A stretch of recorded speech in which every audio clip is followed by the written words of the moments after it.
evening, everyone. If you could find your seats, we're going to get started. Yes. People in the back. Okay. Welcome. Good evening. My name is Nazareth. I'm the Associate Director of Public Programs here at the Africa Center. For those of you who are joining us for the first time, the Africa Center is a cultural institution highlighting those contemporary Africa and the diaspora. And we do this through our workshops, exhibitions, and programs like tonight. We're really excited to have Assane, Mo, and Farima here to kind of be in conversation about this amazing project that has been on view since last week and will be on view through May 5th. And for those of you who are breaking your fast or want a little snack, there's sambusas from Safari on the counter over there, so feel free to get up at any time. And tonight, I'm going to start by introducing Farima, our moderator. Farima Kito is a Burkinabe curator, producer, and researcher currently based in New York City. Her cultural work is primarily guided by her research on the process of identity reconstruction within a post-colonial West African context. Holding cinema and fashion as focal points of exploration, she pays particular attention to African and diasporic arts and histories. Founder of Petit Monsieur Studio, an organization dedicated to producing and propelling work concerned with the recognition and emergence of new African youth cultures, she has worked with a diverse arena of NYC and national cultural epicenters, notably NPR, the Apollo Theater, the New York African Film Festival, Ville Albertine, Lincoln Center, Warner Music France, and more. Please welcome me in helping Farima up to the stage.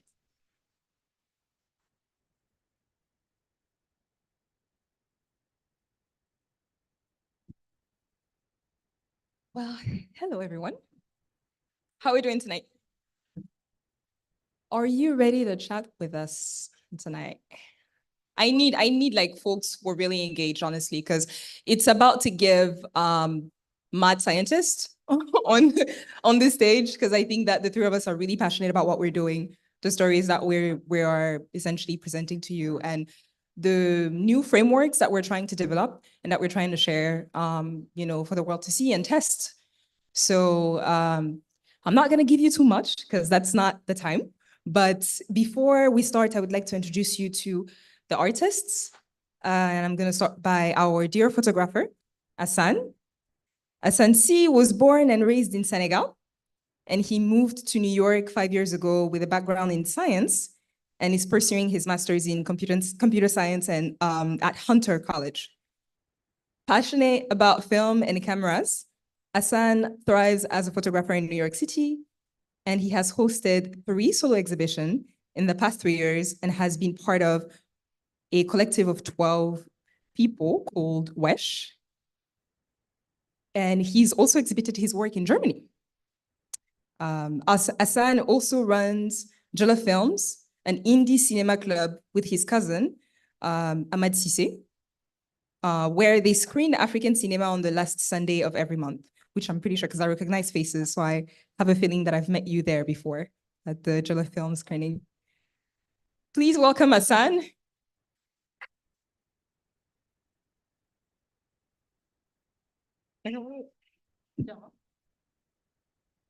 And next, I'll introduce you to Mo Dramé.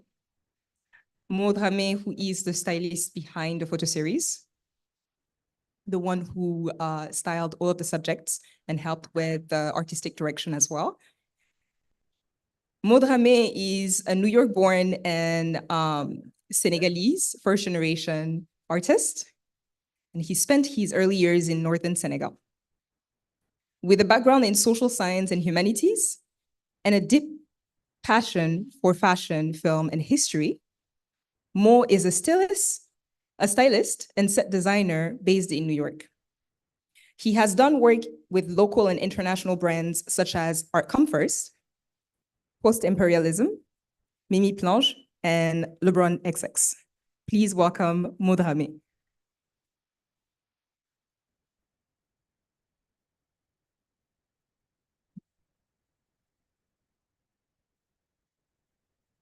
Hi, friends. Now it's a fun time. What did you say? Now it's a fun time. Yes, now the fun is about to begin. So in today's panel, I think it was really hard for us to actually pick and pinpoint the topics that we wanted to touch on, because I think that this exhibition touches on so many things. And it was hard. I think that we had probably 5 different 2-hour long Zoom meetings for us to be able to pinpoint the framework around this, this photo series. But we landed on the desire to discuss the notions of belonging, the access to fine art and the fine art world, and the idea and impact of the multicultural within the context of this photo series. And just as a reminder, the photo series is named A New Multiculturalism, Exploring Tradition and Self Through Fashion and Photography. And the idea behind this exhibition and behind the framing of this exhibition was to essentially see how we could highlight the practice, the respective practices of these two artists and their relationship with their language, their artistic language. Because they are both in their art very much concerned with the idea of uncovering the self, engaging with the self and the notions of traditions, precisely within the context of Northern Senegal, because both of you are from Northern Senegal. And they do it in different ways. Just like there may be painters out there, there may be filmmakers. In their case, their language is photography and fashion. So we can maybe start with the notion of belonging. We're going to start the conversation in such a way. And I would like to start by asking you first, who are you?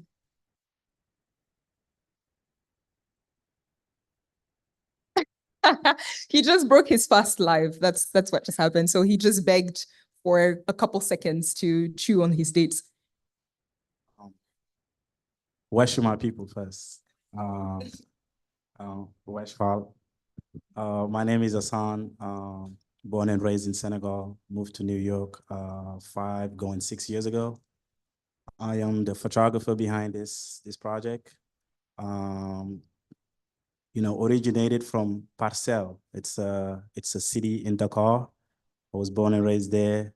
My father is from the north of Senegal, which is the Fouta, in a small town called Warde.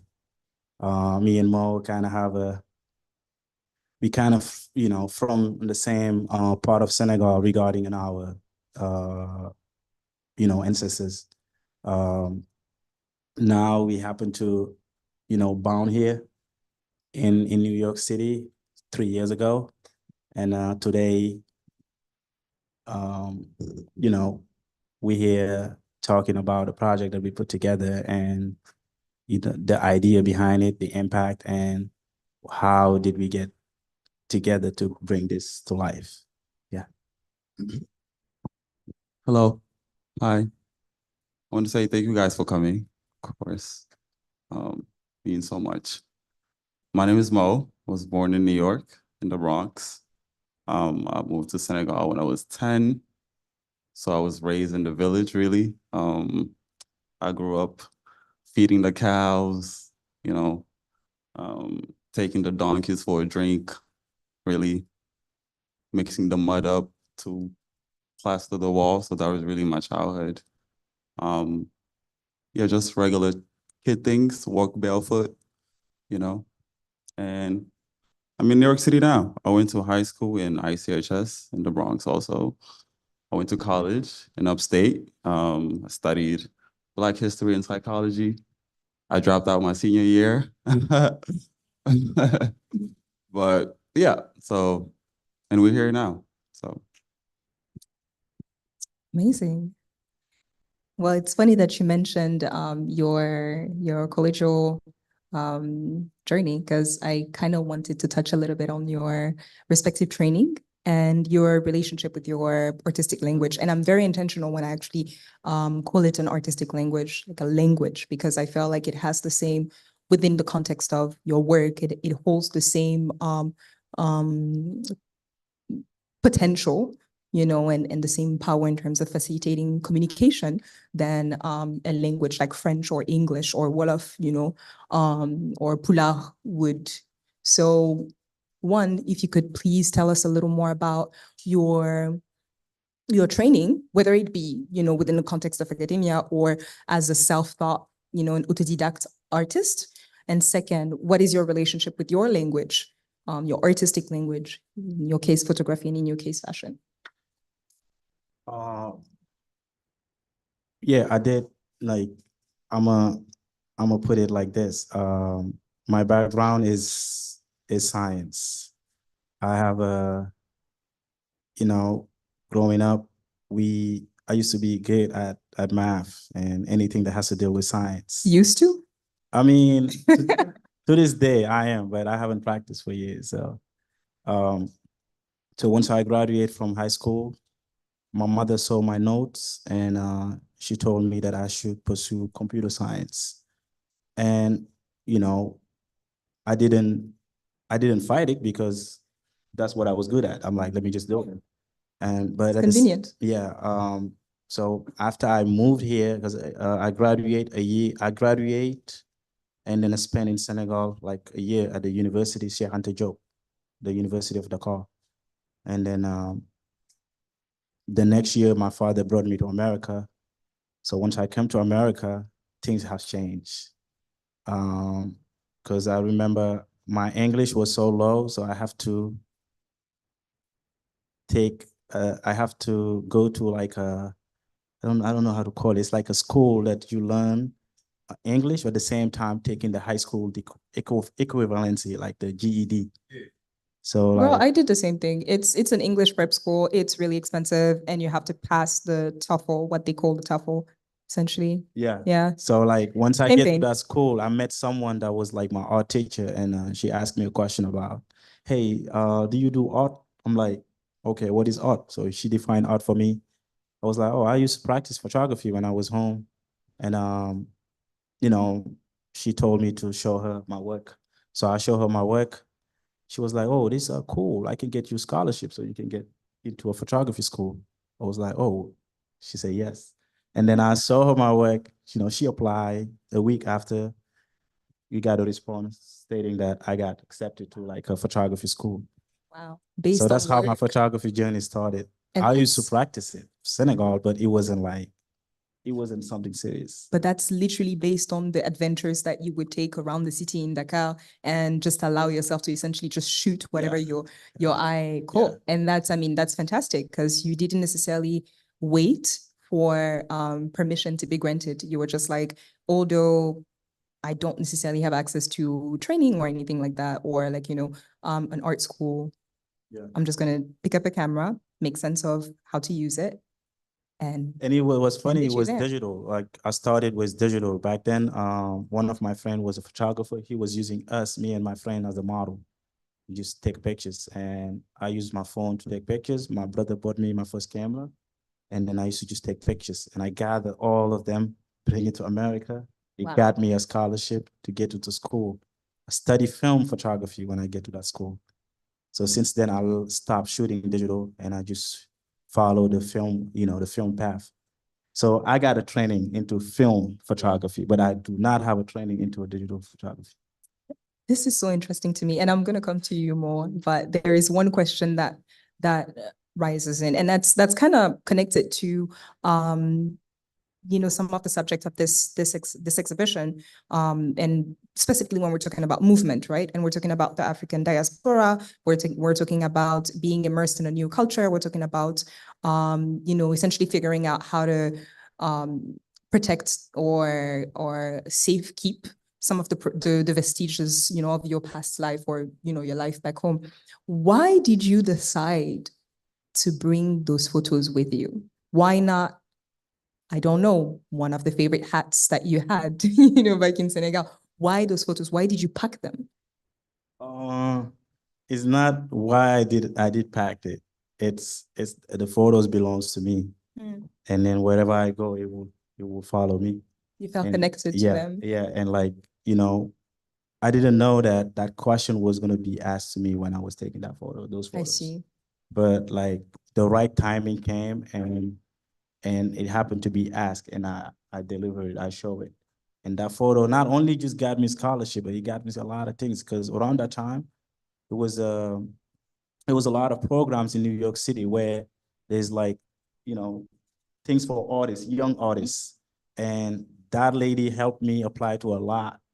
And then not only I got the scholarship, but there was programs that I was part of that I submit my work, and they accepted it and they exhibited. They, my first time being at Broadway, it was because of those photographs. Those photographs were sold to a school, and they made it the cover of the book of the school. Wow, The school brought a print of my first photographs. that's fantastic. Yeah, it was like, it's a lot of story behind that. But yeah, the roots of my photography has helped me all the way through this journey right now. Like the roots when I started to this day. Yeah. That's beautiful. Mo, I'm gonna ask you the same thing. I'd love to get a sense of your training, whether it be self-taught, obviously, because I mean, it's as equally important, if not more, than what you get from the academia, from any program or training. But yeah, I would love to know more about your training, your education around fashion, and also your relationship with fashion, with the language of choice. Because I know you have many, actually. I know you to be a polymath, but yeah, I'd love to know more about that. Yeah, my relationship with fashion really, I think as a young kid, really, it all starts with family, but more specifically our moms. My mom worked at the hair salon. So on the weekends, she would take me to the hair salon. I think clothes came later. Sorry, excuse me. Clothes came later, but I think what really gave me the, I guess, edge to do it's really seeing how things are done and built from ground up to the finish. So when you think about braids, for example, it's just hair, right? And then braids as the process goes on. I've seen houses built from nothing all the way to the third floor by your own people and by your own community.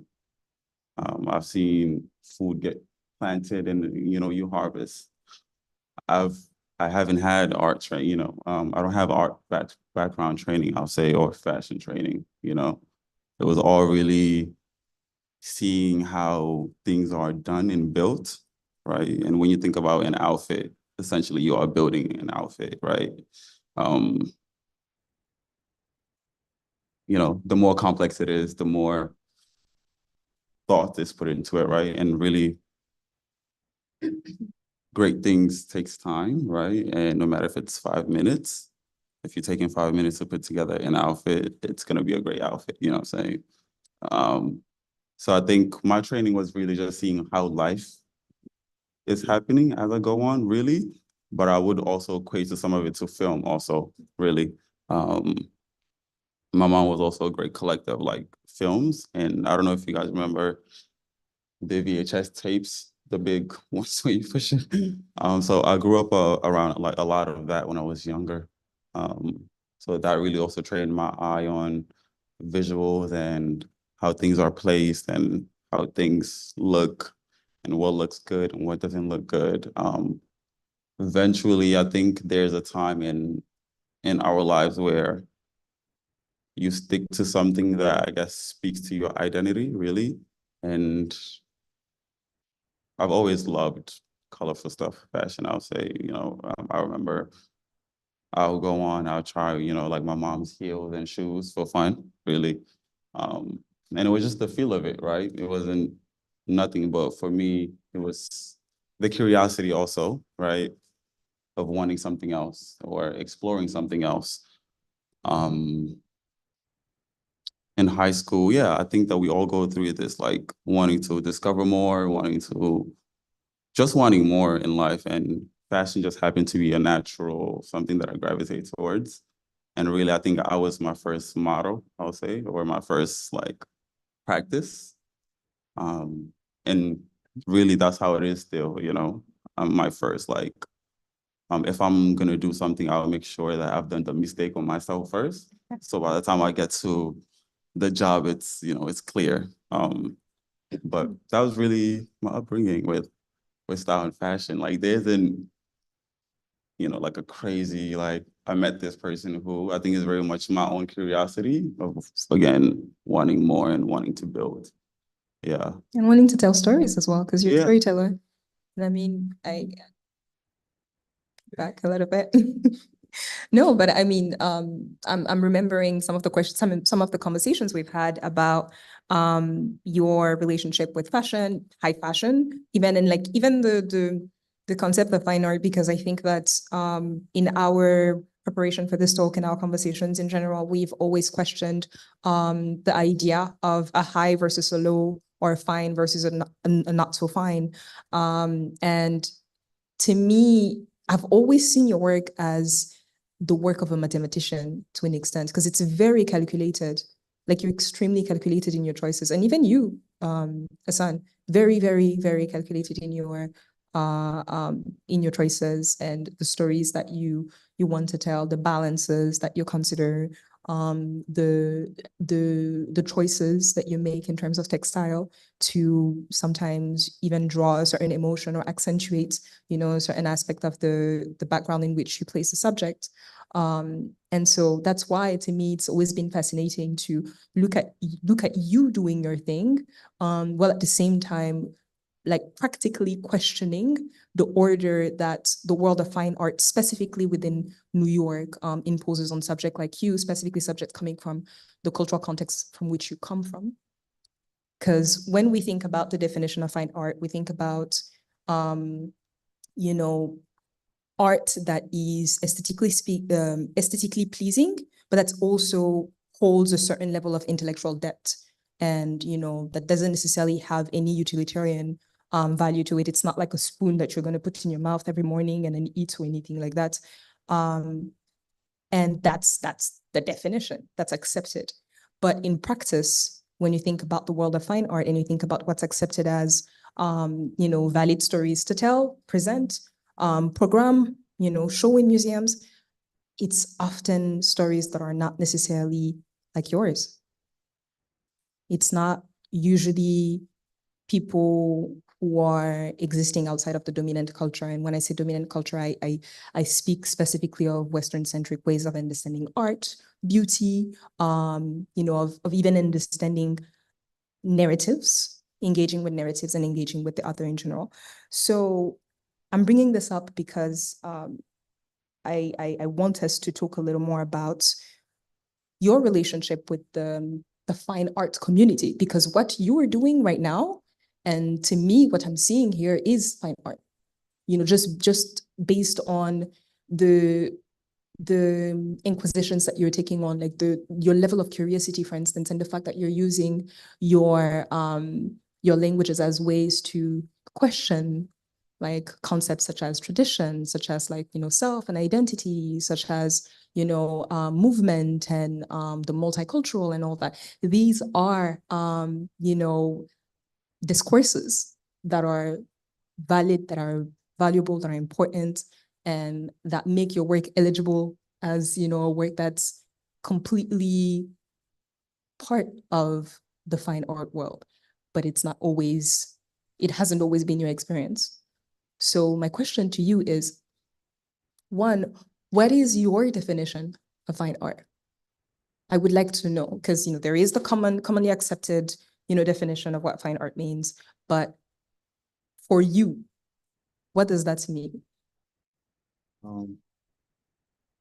Yeah, for me, fine art is the artistic vision of the artist with his purpose. Anything that you have a purpose with, as far as like your inner naturality of creating, that's fine art to me. For example, I'm referring to back home. Majority of the things that we see back home, it can be qualified as fine art regarding the ethnicity, regarding the language, regarding the norm, the values, and all of that is all included into culture. And,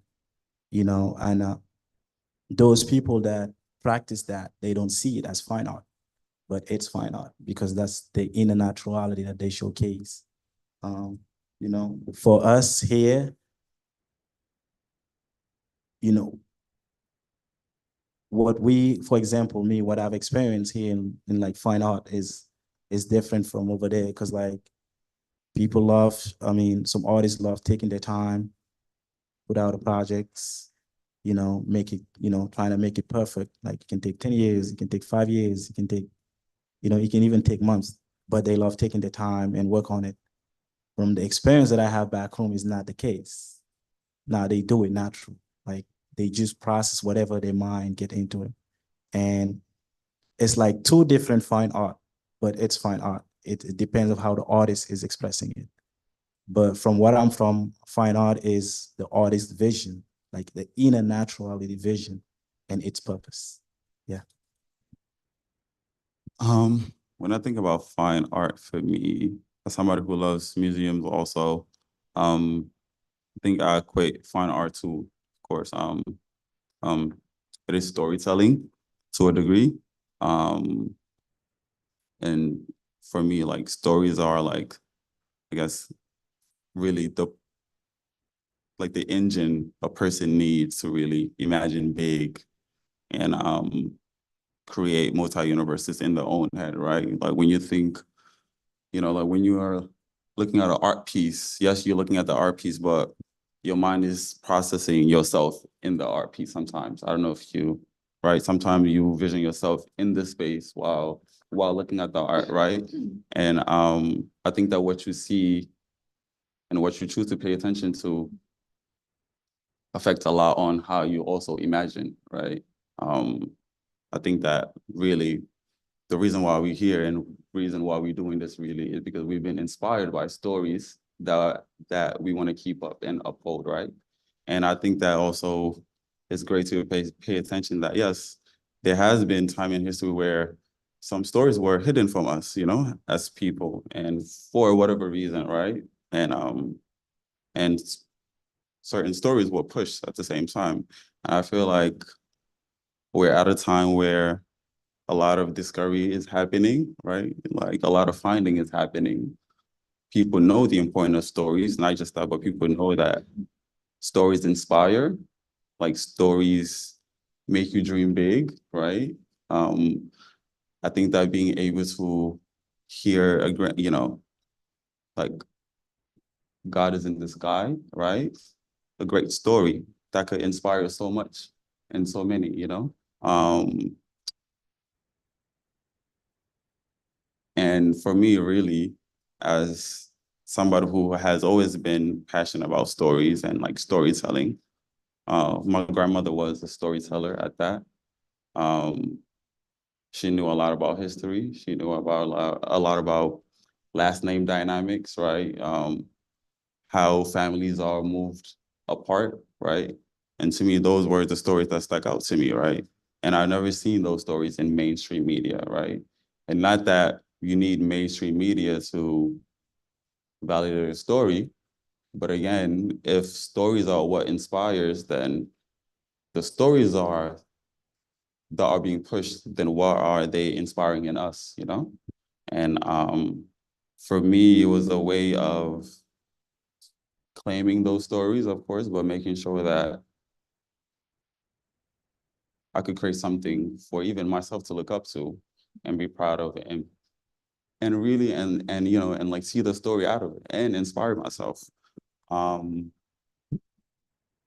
think that fine art is a creative to storytelling, really. I think when you think about art, you think about inspiring, you think about pushing the next generation, you think about you're gonna one day die and your artwork is gonna stay here. Someone's gonna come and look at it and be inspired. And that's gonna push them to do something else that you didn't do, but because they saw your art, it gave them that other imagination because of that. Now they are able to create another universe as a continuation of that story and the art form, And really that's the goal. The fact that stories have been hidden from us and upheld for whatever reason, now it's really our job to find those stories, possibly create a rendition or just show those stories or create our own version of those stories, hoping that somebody else will see, keep that legacy going, right?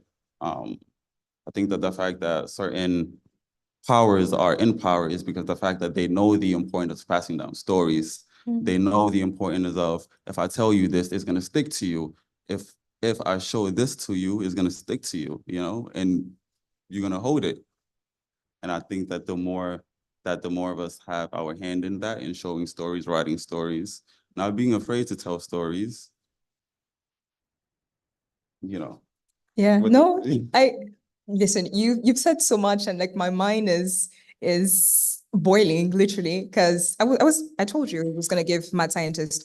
Like, so I attended a talk by Professor Mamadou Diouf. Professor Mamadou Diouf, who is a Senegalese historian, who is I think the Leitner professor at Columbia. And he came out with a book that's essentially talking about all that you've just said. And the book is called L'Afrique dans le temps du monde, Africa in the time of the world. And he's essentially talking about this idea that Africans have been disconnected from their own historical processes. And he's arguing that through the process of colonization and other historical occurrences, Africans were deprived of an opportunity to actually shape their own history stories, right? And the argument is that there is some sort of a collective amnesia that's happening. It's the fact that the stories that are accessible to us at this time are stories that are not necessarily, that are like from a universal perspective. Sure, it's like you can find yourself, you know, in those stories. It's like, I mean, when I watched Hannah Montana when I was a kid, I mean, I felt like Hannah Montana, you know, in some instances. It's like you can kind of reciprocate, you can feel those feelings. But the thing is, I didn't know there could be an Hannah Montana in Burkina Faso. You know, I didn't know of her. And that's where the problem lies, because when you're not given the opportunity to actually imagine it, like to imagine, and you're not able to solve your problems in the imaginary first before you bring it to actual, like to actualization in front of you, like as in you produce tangible solutions, what you end up doing is you replicate. And you replicate things that are not necessarily proper to your environment. Things that are not necessarily applicable to your own cultural context, your circumstances. And I'll give one example in terms of like access, and then I'm gonna stop because the researcher in me is like just coming out. But when it comes to stories that are made accessible, specifically because like you talked about stories and you talked about the importance of really pushing forward certain narratives that are representative of your experience as an individual and of your culture, so that they can survive, so that they can thrive. So within the context of stories that are accessible, one thing that we don't often think about is distribution, right? And we don't necessarily think about how the fact that certain movies, for instance, or certain films, or certain music, certain sounds are more accessible through distribution versus others leads to people literally reciprocate or like kind of relate to Usher more than I don't know, Baba Mal. You see what I'm saying? It's like when you think about it from a global creative perspective, a global creative economy perspective, when you think about the fact that within like the 60s or 70s, for instance, the African film industry was not an industry that was prioritizing African film productions, but they were prioritizing Hollywood productions, for instance, and it was easier for cinemas to program American films because it was less expensive, but it's also more accessible because it was flooded. The global market was flooded, versus African productions that were harder to fund, that were harder to essentially propose to, you know, a big production, and finally that were more expensive to program. So I'm just giving you this example to kind of contextualize, you know, the whole conversation around like the multicultural, the access to stories, and how it shapes our understanding of who we are and even our capacity to sometimes imagine. Because if Usher is right here, Kendrick Lamar is right here, but you got Baba Mal that's like way there. And you have, Umu Sangare that's way there. You'll have to look to find Umu Sangare. You'll have to look to find Baba Mal. You'll have to look to find the body language that is actually proper to your cultural context, and then finally sit in there and be like, oh, okay, all right. So people who do this when they talk are not crazy people. You see what I'm saying? So anyway, I digress. But essentially, to me, that's the reason why the conversations that we're having right now, I don't think 20 minutes is going to be enough for us. Because we want to give time for questions and all that. I don't think 20 minutes is going to be enough. But I think that at least we've scratched the surface, and it's important to keep those things in mind. I mean, I don't know what that looks like specifically for you in terms of the things that have influenced your like the development of your eye as an artist. Like, this is one thing that I would like to know, for instance, and I'm sure some members of our audience would like to know, how did you go about seeing the world the way you do? Like, I know that you're into Senegalese films a lot. Moussa Touré is your guy. I know that. I know that Pa Suleiman Cissé as well is your guy. But I want to know, like, what are the things that you saw as a kid? Like, what is the music that they were playing in clubs that ended up influencing you to the point that you created something like this? And same goes to you, Mo, of course. Yeah, that is a good question. I know. Some people be calling us grandpa, Ahmad and I. Yeah, they be calling us grandpa because we so old school regarding what we listen, regarding what we watch, regarding what we hear, regarding our references. I grew up in a household where like the music that they play is not westernized. It's the continent music, like the country's music. Baba Mal, as you mentioned. Baba Mal is a Senegalese artist, by the way. He's a really great artist. Youssou N'Dour, Chonsek, and others. So those are like the music that I listened growing up. And, whenever those sounds come back, like right now, it just make me tap into, I don't know, it's like a meditation direct through me and whatever, the universe. Because like, it's not so loud, it's not so complicated for me to process.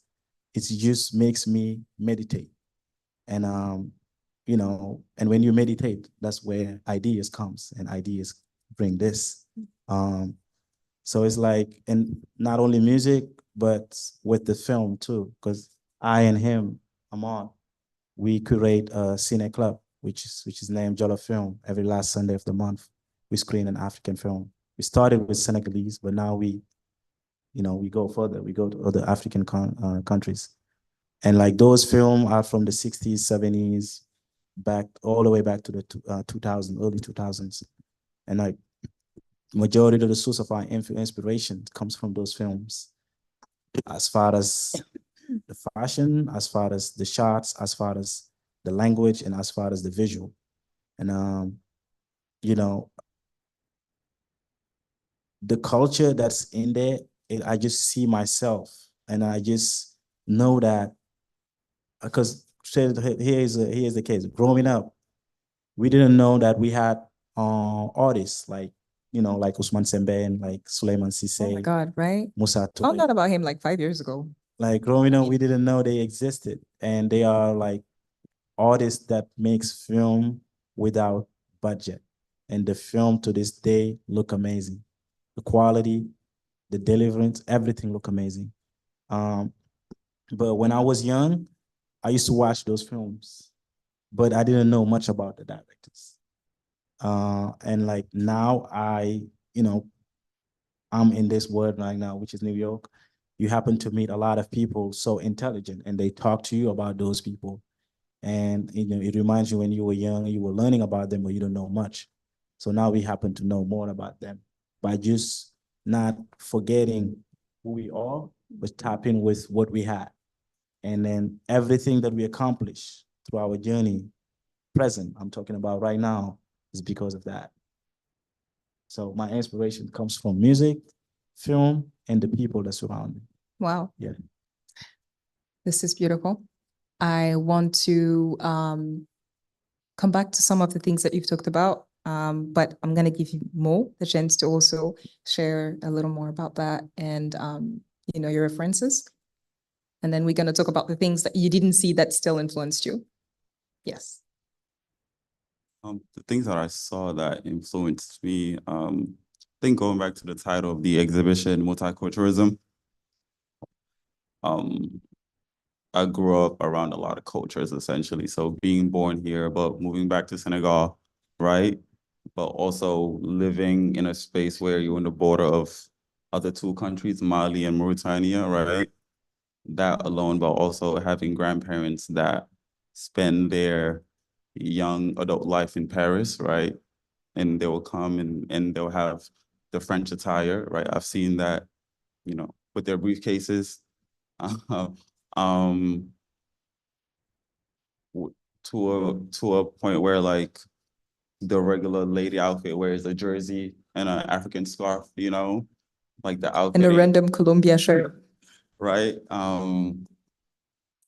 So it was really, I think maybe the other personal gift that I just have, maybe it's being somebody that's really observant. And when I talk to from people back home, they tell me, yeah, like when you were young, you were really observant. And I still, I pay attention a lot, you know, in a weird way. I'm really, you know, I look into things a lot essentially. And yeah, I think I've just always been curious and I've always wanted to break things down and put them apart, right? And I think films had a big part of it. When I was from the age 10 to 11, I was a film DJ. Literally. How cool is that?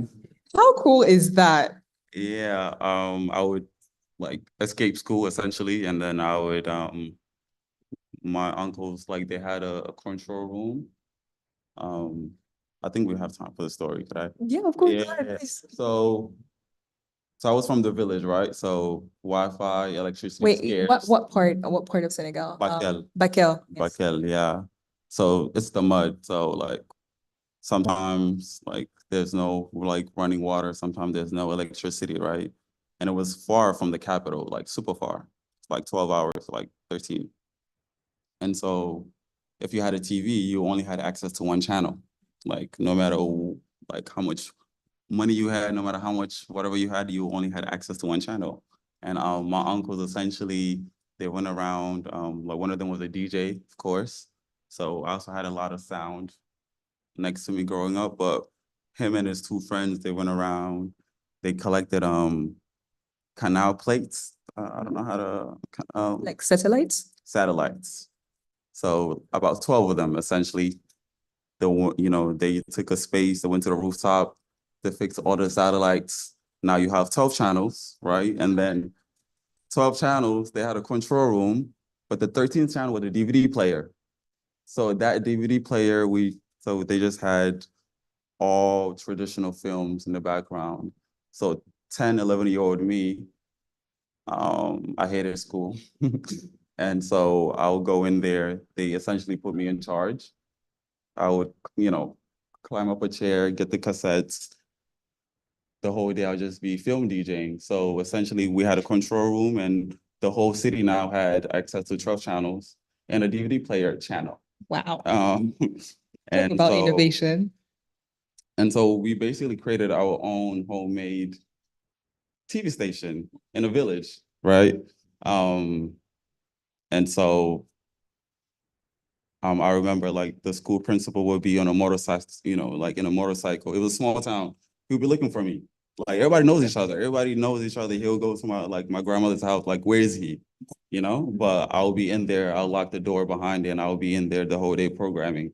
But with DVDs, we got to a place where, technology got better. I had an uncle in France who bought in this like small device. Technology was still new, so I was super excited. So essentially we uploaded all of the DVDs into that small box. Now it's easier to control.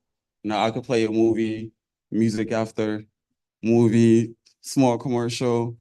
It was fun. And really I think that was my training when it came to programming structure, yeah. And being innovative in the way you weave stories together too. Yeah. Because I mean, I remember you telling me about how you put the outfits together. Because I mean, most of the outfits are either thrifted or they're from your closet or friend's closet. Because I mean, there was no money in the bank, unfortunately. Yeah. And I think a lot of that, it's like, I mean, the jeans that you deconstructed and, put together, or like, some of the things that you sewed together for you to be able to realize your vision, even though, there unfortunately wasn't the grant to back this project at a time. I think it's reflective of that, what you just said, which is very, very powerful. Yeah, I think also survival. There was a point where I also went to boarding school, right? And so you didn't really have access to a lot. So what I would do is I would have sweaters or pants, and I'll essentially on the inside of it, I'll sew in pockets, like inside of my sleeves and inside of my pants. So I'll hide small things in there. Music wasn't allowed, but I had a small MP3 because I love music. Yeah. In a boarding school, I had a small MP3 where like music was not matter of fact, that was a sin, but I had that in there, hidden in my pants somewhere, with like headphones. So when it was time to go to sleep, I'll have them on, I'll listen to music. But that was essentially where my sewing skills came about. And really, yeah, from survival. But now I'm channeling into something better, of course. Which I mean, better? I think this is the coolest thing I've ever heard. But I mean, I'll take, you weaving things and then maybe making outfits that I can buy at some point. I have so many things, so many more things that I'd like to touch on, but I'm looking at the time and I think it would be great for us to open the floor some questions. So you didn't even wait. You didn't even give me 2 seconds. Thank you. Thank you so much. Wait, there is a mic that will be passed around. You're so generous. So kind. In the meantime, while I have 2 seconds, I just want to talk about the fact that a lot of historians are talking about this phenomenon that you just described, which is the phenomenon where you have Africans who essentially cannibalize, and by cannibalize, take it lightly, please, and take it within the context. Africans who cannibalize global cultures or global modes of broadcasting or production or whatever as a way to impose themselves in the global narrative. Because the thing is, you're in the village, you want to watch those movies. You're a human being who wants to be entertained by TV. You want to have access to stories, but based on infrastructures and based on the effects of some of the historical context in which your country was placed, you don't necessarily have access to those. And you didn't just sit down and you and your people, you didn't just sit down and remain complacent and be like, well, so this is sad because we only have one channel. You're like, no, we're gonna pull this thing apart. And then we're going to bring it back together and we're going to make it useful to us. And that's brilliant. Yes. So, question.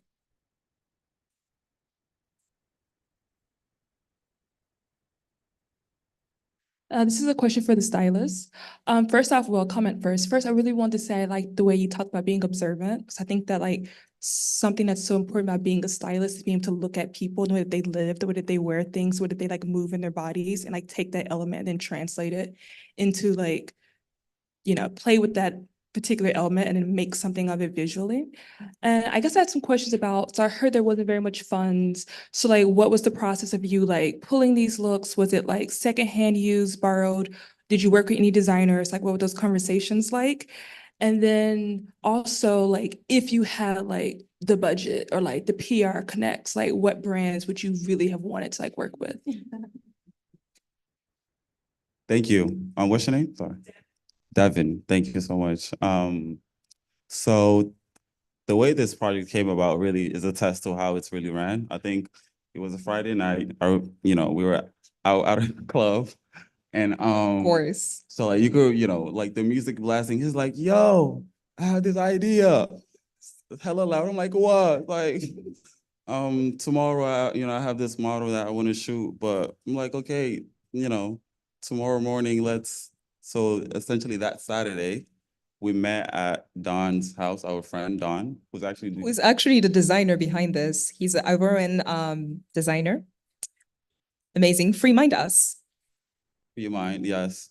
So that's a Friday night, literally the next morning, Saturday. He said, I have this idea of 2 suits. And I want to see what you could do with it. I was like, okay, I'm gonna go back home and I'm gonna look at the suits I have and So essentially that second photo was the first shot. That morning, I think I bought in those 2 jackets. Assane bought in his, shirts. We met at Don's crib. He had a lot of denim, stored somewhere. We went out, we collected, and that was the first sample look, And after we did that, we didn't shoot probably for a week until we got the prints back.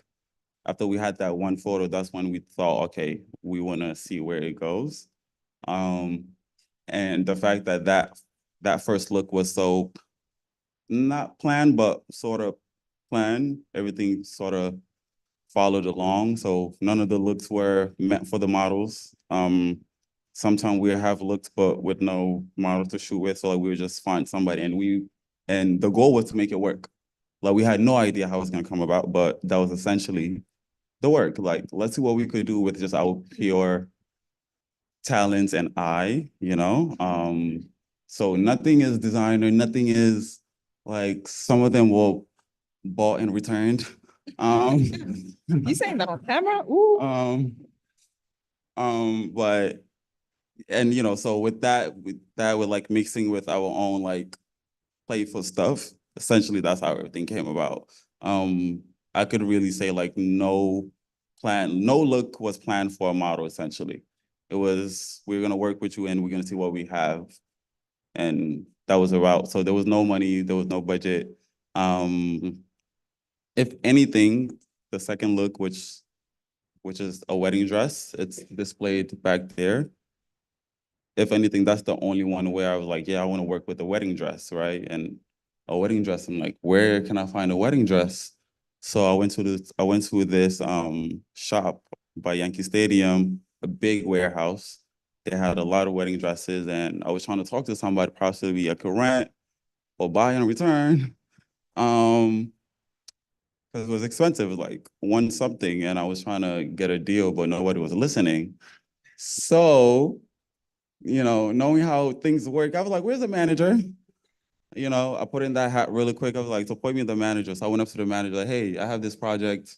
I don't have no money, but I would love to get this dress. And he essentially gave me 2 wedding dresses for $15. You know what I'm saying? Wow. Yeah. Wow. And God, like I remember that day, that was so heavy, and people, but we got it done, and that was the vision. Let's just do it and see what happens. If I had a budget for designers, I think the other thing too, like maybe it is a blessing a bit, but I'm not really too equipped on like designers. Yes, I know, like popular ones, like I don't know. You only care about the ones that matter to you. Yeah. Period. That's it. Yeah, but also I don't attest like fashion brands as like, I think this would have still happened if fashion brand didn't exist. You know what I'm saying? So rather they were there or not, this was gonna happen regardless. But if I did have, I don't know. I don't think that's, to be honest, like I don't think that's something I look up for or tend to, if it's there, great. If it's, access, great. But if it's not, the work is gonna be done regardless. So it's not like a dream or a must, I would say, for me personally. Yeah. Thank you. Did that answer the question? Yeah, thank you.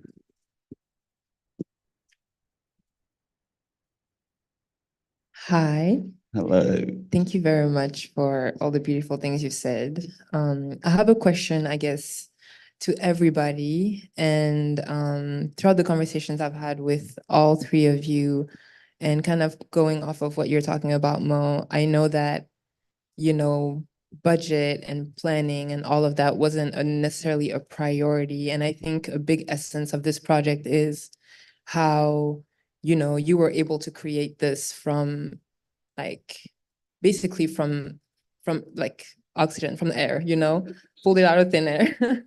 So I guess my question is, what motivated you to create this, and what was the tools you gave yourself to bring this project to life with with very little support? And how important was that to, you know, the narrative of multiculturalism, and also, you know, in the context of fine arts and all of that, and creating something, you know, of value in a world that doesn't necessarily value, you know, Yeah. people who look like us, or, you know, this kind of projects. Quickly, before you answer, I just want to flag the fact that this is our architectural designer. Yes, please. She is Kadia Ba, is the reason why we have a makeshift living room here to make you feel like you're in an intimate place where you're just chatting with your friends. She's amazing. And I'm not just saying that because she's my Love friend. you. She's amazing. Love you, girl. Okay. The motivation, I think, really, so one, we had, I think we support each other well, like during the journey and process, because also it's all shot in film, right? So film is also expensive, right? I think it was a dedication. I think we knew that we were doing something bigger than ourselves, possibly, right? And I feel like once you have that in mind, of you know why you're doing it, and you know the importance of doing it, really nothing can stop you, really, because you know it's, again, more than you. So therefore, if it's more than you, then help will come from anywhere you don't know, you know? And I think the universe was with us, you know, just at that moment of doing and the willing to do so, really. Yeah, like everything was sourced in-house, like everything was just, it took us 10 months to shoot everything. Yeah, Assane was there from the beginning, great, you know, like great help, but I think it was just the knowing of how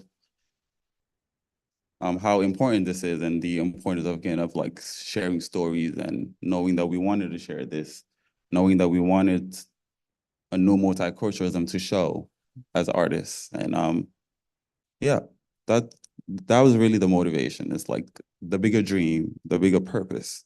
Because I think if we moved in a selfish way, this probably wouldn't have been projected, you know? I think we moved in a collective way, and keeping the collective in mind, which is the community, which is the bigger reason of telling stories, right? Yeah, it was that push, which I would always like, with whatever you want to do, just make sure it's coming from the heart, and just make sure that it's something that you are really know the purpose of, because once that's there, you're unstoppable. Like there's no obstacles. Yes, we had no budget, which somebody would consider an obstacle, but because of the dream, it's just a go. And I just want to add real quick that it's because you did it without a budget that you ended up getting a budget for you to be able to present it, and to present it in a place like the Africa Center, for instance. Because I think that it's also one of the reasons why the Africa Center was open to platforming such a story. Because I mean, other institutions and our institutions usually are looking at the grants you've gotten, you know, the credentials you have, and, you know, whether or not they feel like it would, this programmation would actually speak to their audience at large or whatsoever. But one thing that I'm very appreciative of this space is the fact that it's really trying to change the order of things, and make stories like yours absolutely, like, very much of a staple, if that makes sense. It's basically like Professor Mamadou Diouf puts it, it's like essentially placing Africa at the center and holding it as the center as a way to engage with the universal, if that makes sense. It's like understanding that your roots are a good place to reside, you know, at, and being able to to essentially look from there and look at the universal, at the plural, at the multicultural. So I just wanted to add that, and thank you for the Africa Center for having us here. It's really important, the work that you do. This was a museum before, by the way, and I think there is a reason why they turned it into a cultural center, because museums hold a certain connotation and they have a certain relationship with art and fine art, and artists that are invited sometimes to talk and present their work. Yeah, to answer Kadia's question, thank you, by the way. She's part of the team. She's not She here, is. but she's part of the team. She's been Completely. helping with this. The motivation for me, the motivation was, I think, a pact that I signed to myself.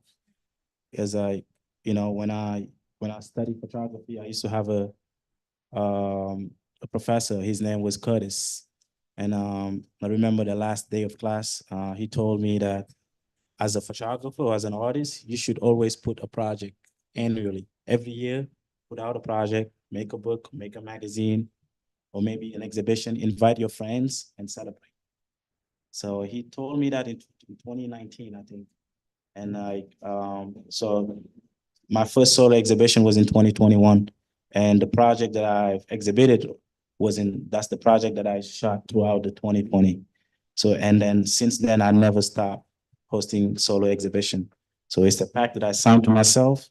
Every year I try to put out a project and then, invite friends, family, and come see it. Dedication. Regarding Mo, we share a collective, which is WESH. They back there. So it's like a creative collective. We all based in Brooklyn. I mean, Mo is and the twins, they're the only one based in Uptown, which is, but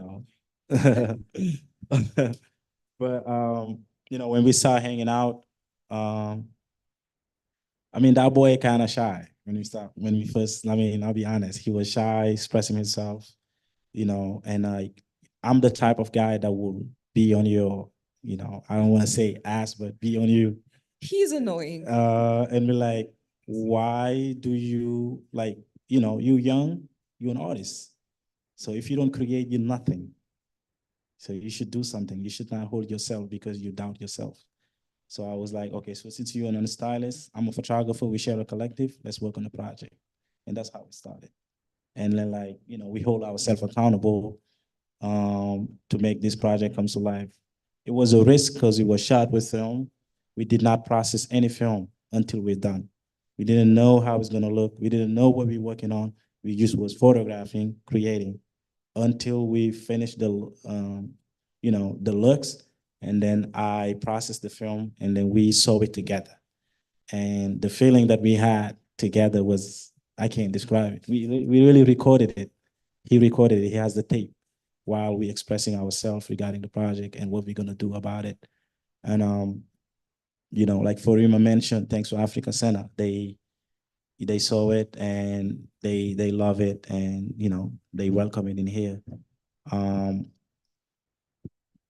Overall, everything was a purpose. Yes.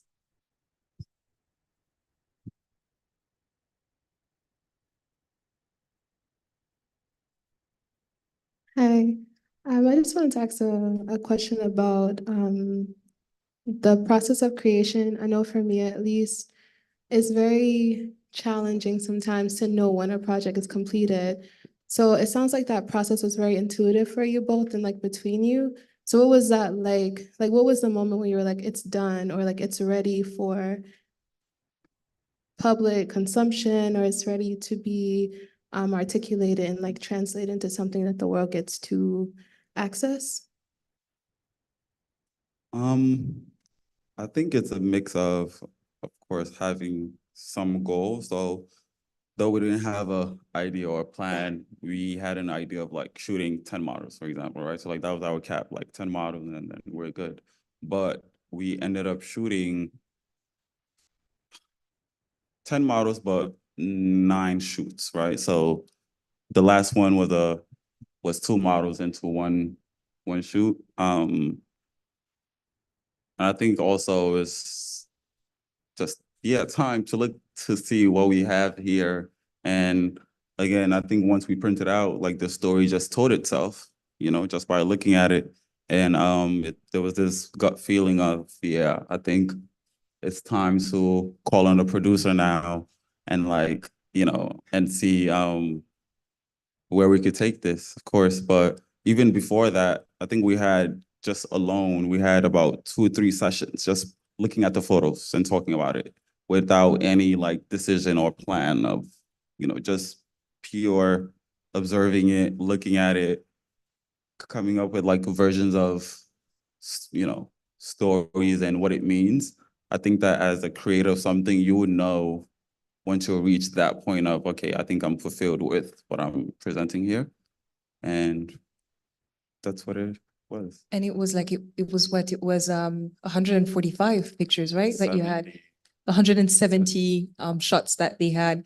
And you had the hard task of bringing it down to 21. Yeah. Yeah. Probably was the hardest part of it all. And yeah, because you're looking at it and it's, well, one, like this is my first project, right? And if it was up to me, of course, I would want people to look at all the 170 photos because that's all the work. So you better look at it. But of course, we know the limitation of exhibitions and storytelling, right? I think the best stories are the ones where it started and the person gets to continue or like finish it up in their own imagination, really. So yeah, and we looked at it, we looked at what made sense and what, you know, what fit for our personality and the work and what speaks for the work also as a stylist, as a photographer. What are the shots that we are proud of, you know? It was really that. But I just want to add real quick that your work is so important because around the time when you reached out for help in producing and co-curating, I was going through a lot as a model, you know, as someone who was as like a fashion professional, and I just didn't feel seen. I didn't feel seen at all, you know, being sent to castings for brands that pretended that they were interested in working with me and then showing up and seeing the disregard was a certain level of erasement that affected me deeply. And then I sit with you in this coffee shop and you're telling me about all the things that are inspiring you. And then I'm seeing how marvelous this work is and how sincere and genuine it is. And it really gave me life. That's one of the reasons why I decided to take on this project. Yeah. oh, I think, sorry. Like well, one, you're also our friend, right? And we talk, but I think it was important for us to go to somebody that, even if we didn't talk about the project, like they understood and knew. And of course, right? I think from the moment she looked through it, she was like, so like, what you guys need me for, you know? So there was that mutual understanding and looking at it, understanding the work, seeing the work and loving the work without even us opening our mouth. And I think that that is so important when it comes to the people that you reach out to look at or even help you for your work. Think about, yeah, like would this person understand this artwork and this language that I'm portraying, you know? And I think that like we had a one-on-one talk first and like we were like, yeah, Farima, duh, you know? Came with the name, by the way, a new multiculturalism. She came with the name. Yeah. It's the nerd in me. It's Yeah. the researcher in me. So yeah, it was all you. Well, the three of us. I mean, 3 of us. the 2 of you mostly. The 4 of us. I think, did you want to say something? Okay, I'm gonna just add something. I said regarding the when it was supposed to be done. I think I called the shot. Yeah, we get to August and I'm like, we got 4 months left. So we need to stop this and then see what we got so far. And then, you know, right when we put the photos together, we know that, you know, We have enough to put out the projects. We don't need to, kill ourselves with doing more. We can reserve it for the next project. So sometimes you need to call out a shot and just do it. Yeah. I think we have time for one more question. And there was a hand right here.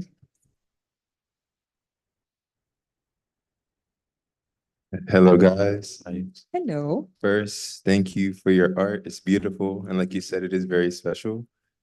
And so my question for you all is, as creatives, what is one obstacle that you faced? And then two, how did you overcome it? Or like, what's like your greatest obstacle as a creative? Yeah. I think for me, it's time. Yeah.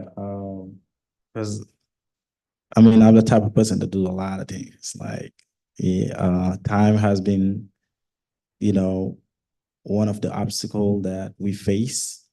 But we managed to find it and do what we want to do, what we like doing. Because like, as a student, have work, do photography, have a collective, have a cine club. That's a lot. So it's like, time is one of the obstacles. Besides that, I'm the type of person that don't complain much. Like, I'm so grateful about anything. Like, I know myself, I know my path. Like, I'm so grateful. So it's like, with my photography, like regarding the creative aspect, the technical aspect, I don't face no obstacle. The cameras that I used to shoot, the cameras is from 1975. The cameras that shot all of these projects from 1975. So it's like with a little piece of tool, we can do what we want to do by knowing what we want.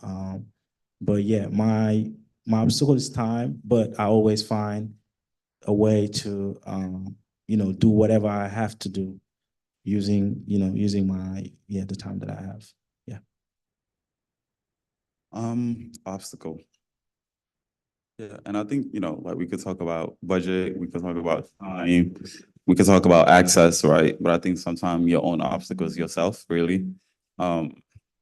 Which I think, this project also helped me get out of my shell as though I've done small stuff before, again, like this is pretty grand. And I think really like your mind could really trick you sometimes, and it could really tell you things that aren't even true. But sometimes pulling yourself out of that and planting your foot on ground, and I think sometimes that's the obstacle, like finding a way to like trust yourself, like, yo, I got this, which I think for me is really self sometimes.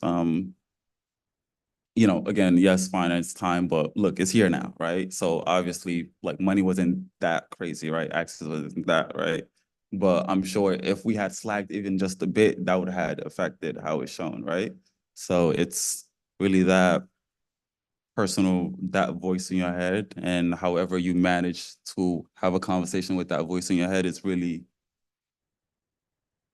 that could be the obstacle or that could be the greatest thing ever, right? So yeah, so I think for me it was essentially trusting the process, trusting that, again, like we weren't seeing what's going to come out, but knowing, hey, what could go wrong, right? So really that, yeah.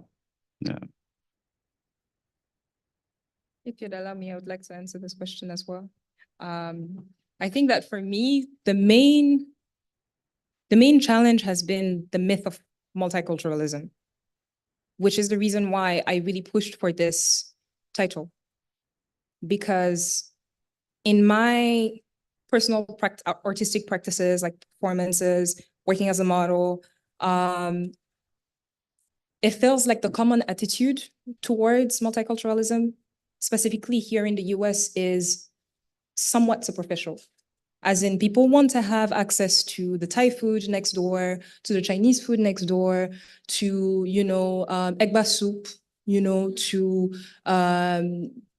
suya. But when it comes to actually welcoming Hausa people, to the seat and, having conversations about programmation, having conversation about, some of the art that's being featured in art institutions, that's a different discussion. And I think that there is a push for more. There is a push for the distancing from the single story. But I need more. And I think we all need more. We all want more, because I don't think there should be a world where variation is not the norm, where singularity is not the norm, because that's literally part of our intrinsic nature. We share, I think, about 99% of our DNA or something like that, but it's like you and I are totally different people. So this obsession with creating a dominant culture and maintaining dominant culture is, I think, what is the most harmful to all of us. So that's my main obstacle. But I'm trying to break it down. I'm trying to destroy it. One at a time. Destroy it. Yeah, that's it. Well, thank you so much. Yeah, I'm gonna end it by, stating that thanks for everyone that comes through. We really appreciate you. You've been here since the beginning, the opening, and today is this panel. Next month we'll have a screening. Yes. Jollof Film / the Africa Center here. You're welcome to come through, and we'll enjoy your film that actually inspire the work. We love. This is. I hope we inspire you, and I hope you learn something from us today, and then I hope to connect with every one of you in the future. Thank you. Thank you.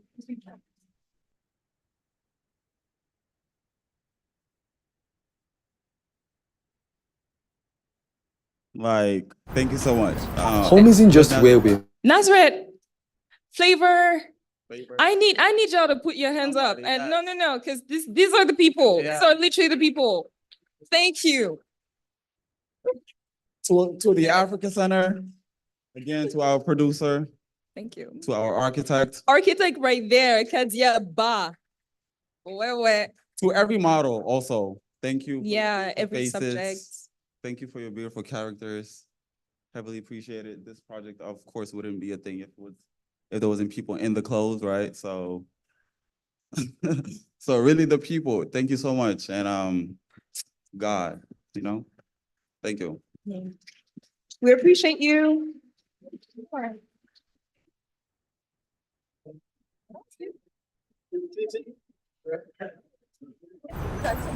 Home isn't just where we're from.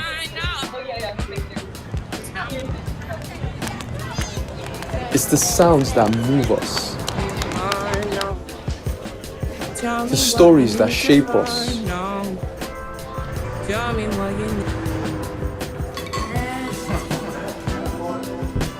And the flavors that heal us.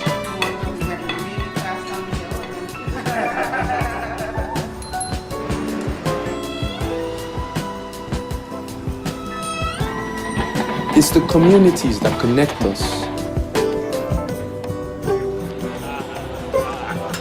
The ones that hold us down. The ones that raise us up. Home is a feeling we all know. So if you're looking for it, you can always find it here. The Africa Center. Home is here.